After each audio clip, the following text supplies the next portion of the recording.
হে মানব সম্প্রদায়, তোমরা ততক্ষণ সবের অধিকারী হতে পারবে না যতক্ষণ পর্যন্ত না তোমাদের প্রিয় জিনিস আমি আল্লাহর রাস্তায় ব্যয় না করবে। এই সম্পদগুলো যতক্ষণ ব্যয় না করবে, আল্লাহ রাসূল সাল্লাল্লাহু আলাইহি ওয়াসাল্লাম বলেন, আসমান থেকে প্রতিদিন দুইজন ফেরেশতা অবতরণ করেন।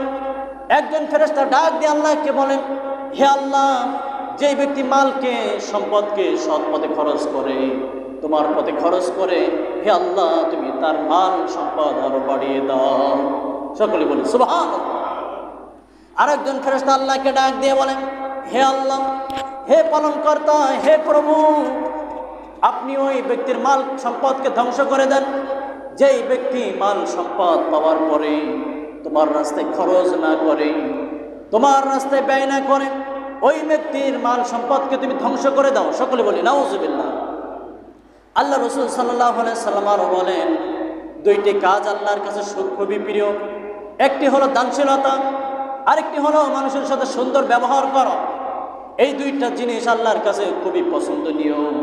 অতএব আপনি আমি যদি প্রকৃত মুমিন হতে চাই, অবশ্যই এই দুইটি কাজ আপনার আমার ভিতরে থাকতে হবে।